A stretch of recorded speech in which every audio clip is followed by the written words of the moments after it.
Mark Johnson grubbed through the dirt. He knew it was here. It had to be here. His nemesis couldn't have found it. Mark remembered burying it beneath the rotting oak a fortnight ago, just as Old Mother had told him. Old Mother had gotten a fever. Her head was addled. But Mark had listened as she had boasted, telling him things she never would have told Mark, whom she liked to call a twisted stump. But he had pushed her mind along. He had to. His nemesis had learned the secrets from Old Mother over some sordid tryst long ago. Mark could understand how that could happen. Old Mother had Delilah's eyes, the eyes that hid behind veils, timeless unto the old days. But Mark was certain that he had learned more from Old Mother than his nemesis had learned. And afterwards, Old Mother couldn't speak or teach anything to anybody, except to the worms in the ground. Mark had made sure of that. Mark's hands were blackened from digging through the soil. It had to be here. Layers of dirt encrusted and entrenched under ridged and torn fingernails. The rotted log was infested with termites, but that didn't bother him. He simply brushed them aside, being careful not to kill any. Every living thing could curse you, so you had to be careful. He opened the lid. His breathing and the chirp of crickets were the only sounds in the night. Mark wasn't afraid of the animals. They always froze when he went into the forest. The animals were quick to sense Mark, as he never bathed, and even the black bears hunkered down in a dread of his coming. The Appalachian forest hated Mark and the other, but the forest feared Mark more, feared him like fire. Still, Mark searched the dark field for the cold glint of human eyes, eyes enmeshed with the dark light of the forbidden gods. This was too precious. With this box he would get the upper hand on the old man who hounded him, who shrieked his ebony spells at Mark. Tentatively, Mark caressed the contents of his treasure. The carcass was undisturbed, entombed securely in the virginal oak box. It was a sparrow's carcass, but Mark knew that it was more than that. The fledgling had died at the zenith of spring. Mark shuddered in tremors of ecstasy and revulsion, just contemplating the rich, textural malice infesting this husk. Old man Jenkins would feel his pain tomorrow night, would share it for an eternity. Mark chuckled to himself as he closed the lid quickly but quietly. Tomorrow night would be the new moon, when the spaces between the stars would be at their darkest. The dark nights, hidden from all eyes, had been Delilah's favorite time. Tomorrow night would put things to right. The spell had been aged properly. Mark could feel it and revel in it. He tucked the white box under his arm and scampered across the field. He had left his truck running in case old man Jenkins had found him with an evil eye. If the old man had located him, Mark would need a quick escape. Rusting with a nostalgic grace, Mark's truck was colored a faded red, one of those old-style pickups where the hood and fenders were all bumps and curves. The left front side of the truck was crumpled with scratches and dents. He had gotten drunk on some corn mash and had rammed her into an oak tree on his honeymoon. He had meant to fix her, but that was just when Delilah had come down sick. Mark could still remember her sweat and the blood she had coughed near the end, staring contemptuously at death. She had never been more beautiful. At times, Mark could remember her with a crystalline clarity. Her beauty sparkled in his mind, the bright light amid the gloom of the old ways he had been forced to learn, now that the old man hounded him. He didn't have time for reminiscences. Jenkins could be anywhere. He tossed his shovel in the back of his truck. The bed of the truck had more rust than the body, but that was covered with Mark's tools: shovel, pitchfork, antlers, a doe's fetus, hammers, 2x4s, loose nails, bags of hair and fingernails, water from the storm of '89 in a sealed paint bucket, and other sundries that Mark felt would help him in his war. The inside of the truck had a broken radio with ripped vinyl seats, flesh-colored. A crucifix hung from the smudged rear-view mirror. Mark climbed into the truck and placed the white box that held his salvation between his legs. He couldn't risk the white box getting damaged. It made his heart skip a beat just thinking of it. After kissing the crucifix and crossing himself, he started her patchwork engine. The truck groaned for a moment when he put her in first gear. He was used to that. He drove down the dirt road at a hectic pace. The hairs on his scalp were tickling him. It was one of the sure signs. Jenkins was using the eye, trying to find him. "Damn," Mark muttered under his breath. "Not now." Mark took one hand off the wheel and ran it through his oily black hair, pushing it from his eyes. The tingle wouldn't go away. The old man was good. He knew the curses better than Mark, and Mark knew that. Mark was still new to the forbidden world. The tryst of Jenkins and Old Mother and their sharing of secrets had happened in the old days when spirits roamed the woods in daylight. And Mark had never had cause to learn the old ways before now. Delilah had always protected him, cradled him. Mark accelerated the truck, riding that line between control and chaos. He wanted to get out of Jenkins' reach. The evil eye tired a body out. Mark fervently hoped it would leave Jenkins' drain for tomorrow's night of the new moon. Static blurted from the broken radio. Mark screamed. He slammed on the worn brakes. The pedal almost touched the floor, almost. The left side of the truck went into the runoff ditch. Mark turned right sharply and got her under control again. He sweated. His body trembled. It had been like last time. The radio static was louder, and a voice spoke just beyond the static. One of those AM news stations plagued his ears. Mark twisted the knobs to no avail. Jenkins had control of his broken radio. Jenkins. It must be that old man. There was nothing Mark could do except laugh. It was too bad the old man couldn't have done a better job and gotten him some music. Mark stopped kidding himself. That curse had come closer than the others.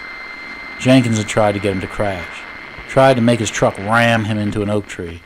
But Mark was too far away from the old man's shack. All that Jenkins had done was fix the radio. Old Jenkins was scared. Old Jenkins knew he was moving for the new moon.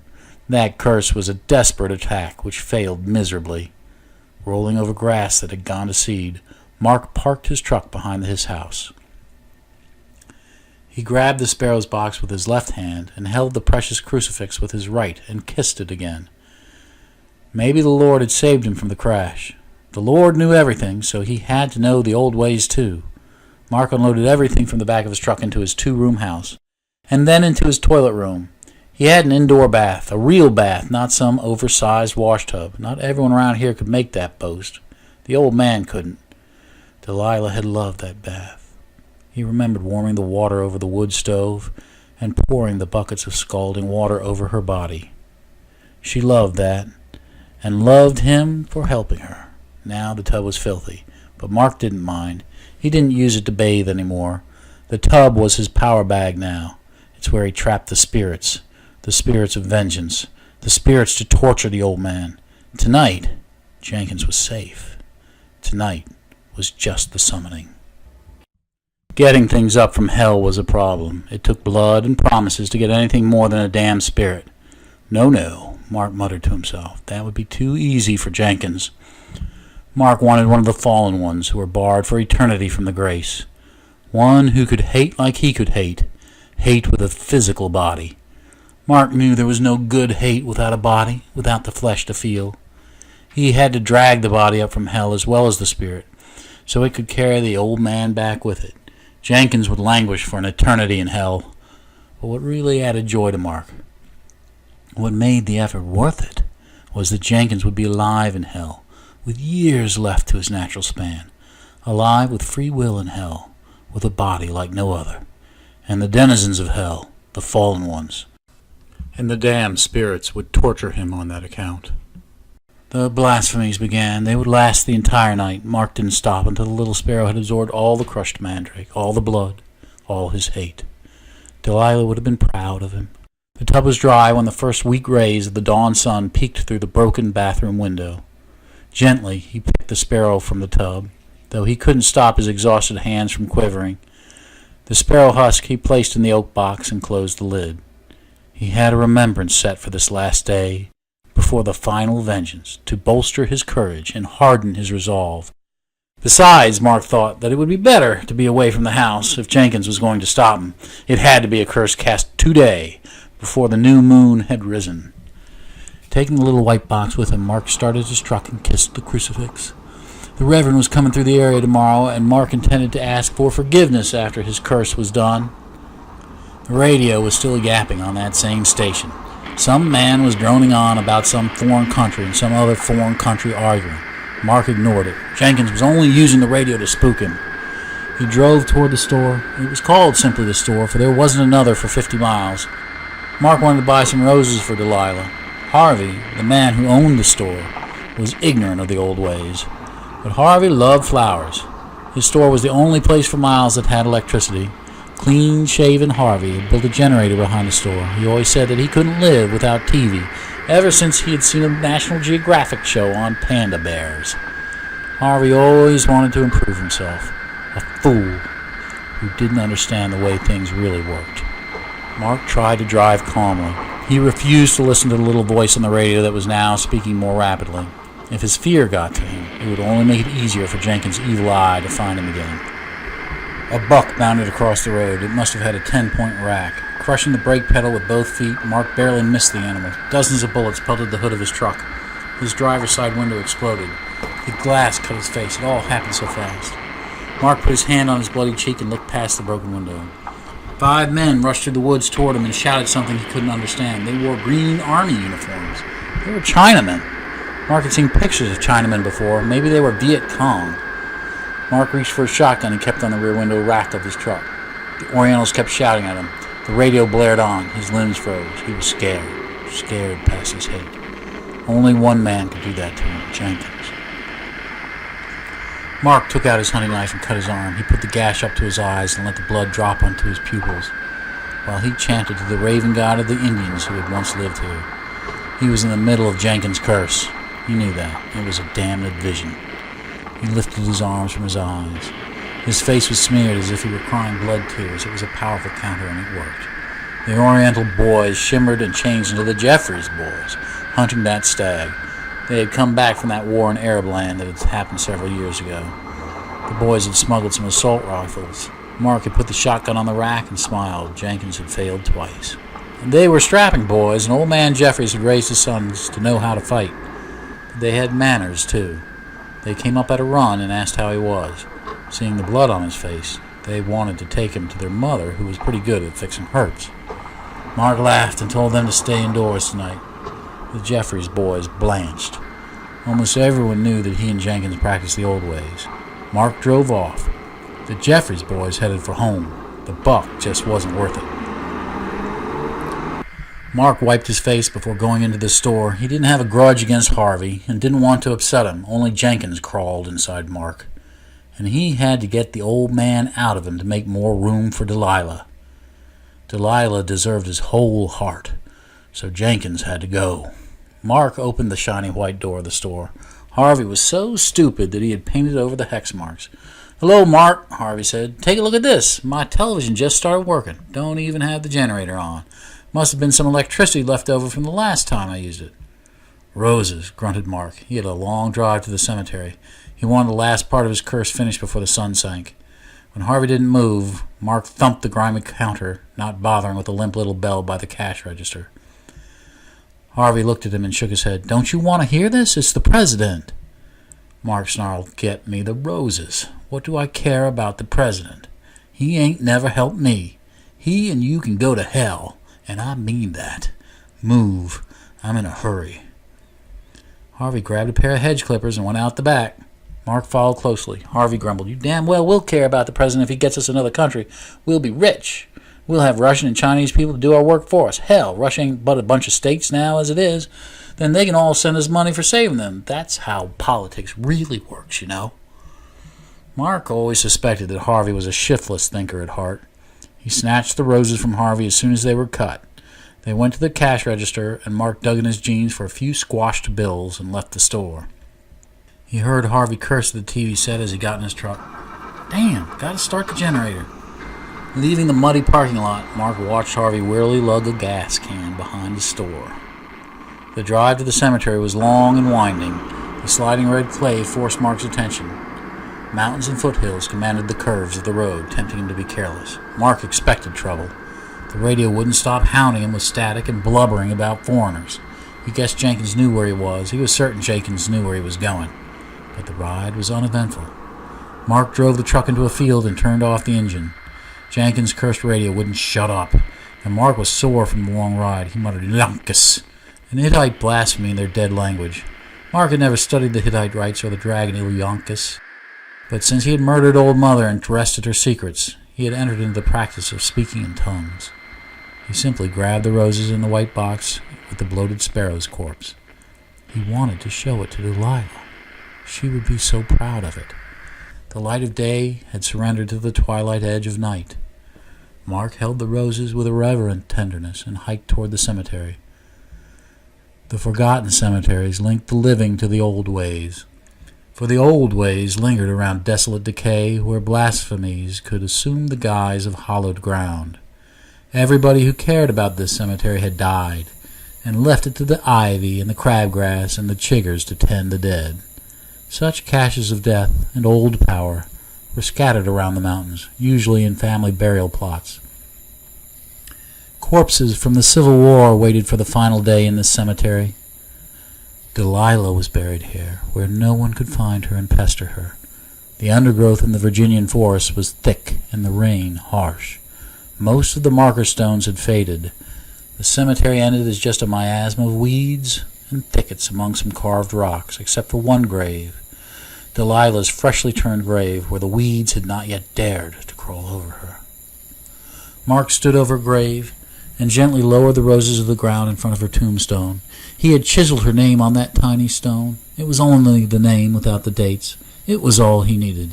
The name brought everything back to him. Her smooth body and eyes of fire, her palsied hands and the scars of her craft. Her golden hair had flung about her shoulders when she had teased him. Her supple lips had framed the curses, bringing them all to heel and shaming them with her craft. Delilah had been her father's daughter, exquisite. She didn't practice the old ways. She was the old ways. Mark convulsed and trembled. He prostrated himself on the fresh earth and clutched the tombstone, hugging it as he had always wanted to hug her. But Delilah had been too pure for that. Hers was a lofty lore that made a mockery of the charlatans with their rattlesnake handling. Delilah was queen. He sobbed openly now, rubbing his face in the dirt, and thrusting his tongue into the soil, as if he could reach her corpse with his love. The rose thorn scratched his chest, and he thought of her. "Boy, she's dead. God took her." Mark screamed. The voice shattered his privacy, broke into his heart when he had laid it bare. He got to his feet slowly, as if unsure of his movements, unsure of everything. No one knew this secret place. This graveyard was hidden for his heart and hers. Nobody else had the right to touch their sacred ground. It was Jenkins. The last rays of the sun cast his long, deep shadow over Mark and covered Delilah's grave in darkness. He was old, older than Mark remembered. His body was covered with the scars of their forbidden craft, but his skin was loose and his ribs showed. He wasn't wearing clothes, disdainful of any human thing touching him. Mark stared at him with eyes that glittered and stabbed his hate at the old man. Jenkins met his stare without flinching. His eyes were neither febrile nor dead. Those eyes hinted of ice and patience. They dwarfed Mark's passionate hate with a planned, controlled loathing. Mark grabbed his little white box that entombed the bloated sparrow. He held it in front of Jenkins to threaten him with it. But the night's chill brought a shiver to his arm. Mark asked, "How did you find this place?" Jenkins stared at the little box. Dry lips tightened the wrinkles in his pitted face, pantomiming a smile.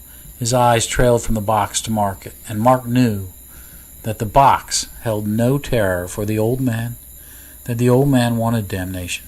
Mark's breaths quickened. The old man seemed to be draining his hate and filling the void in his gut with despair. Mark screamed, "Tell me!"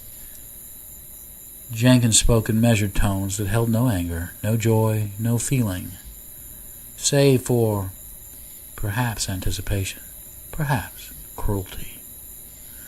"Boy, I'm her father. I taught her. She was the best of us all, but she's dead. God took her. Take me in your vengeance, your white sparrow's box, if you can. They want this. The fallen ones want my vengeance, not yours. Boy, you are no more than a cow for her to milk your passion. You know nothing about the old ways. Old mother learned from me, boy. From me." Mark dropped the box. "What are you going to do to me?" Jenkins laughed, which set off a coughing fit. Finally, he spat his phlegm toward Mark and said, "It's already done. I never cursed you, boy. You think vengeance on you makes up for my daughter, my beloved Delilah? You think too much of yourself. You were hers first. Then, when she died, you became mine by right of inheritance. Finish your curse. Call a fallen one to send me to hell. It's what I want, a trivial part of my vengeance. You will simply be sending me to her. My vengeance against Delilah's murderer has already begun."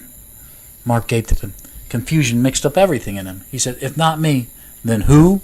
Jenkins finished his words for him and laughed. "You didn't kill her. Drunkards are always killing their wives and wrecks. But Delilah was special. She shouldn't have died." Jenkins shook with a palsy, and his face reddened. "He took her, boy. God took her, and my vengeance is on him." His hysteria passed, and Jenkins smiled coldly again.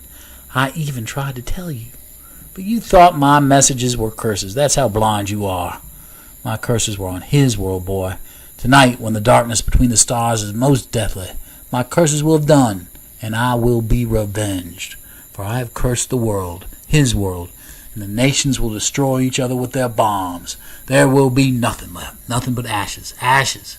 His work will be no more. He took beautiful Delilah from me, but I shall join her in hell, while his world burns." As if he were in a nightmare, Mark slowly bent down and fumbled for the white sparrow's box. Only a few stars pierced the clouds now. Touching her stone, he felt the box resting on Delilah's fresh earth. He clutched it in his hands as his knuckles whitened. Jenkins had won. The thought passed through Mark's mind that he could go back to the truck and get his shotgun and kill Jenkins. But it was too dark to see anything now, save for Delilah, she in his mind's eye. His nightmare changed to a beautiful dream with golden hair. Mark felt calm. He felt relieved of his fear of Jenkins and his loathing for himself. He hadn't killed Delilah in that crash. Delilah was too special for him to harm. Only God could have the strength to curse crystalline Delilah. Mark's heart opened to release the passion that had driven him to fight Jenkins. He filled his heart with his gilded memories of Delilah as he blindly pleaded in the dark to her father. "Take me with you.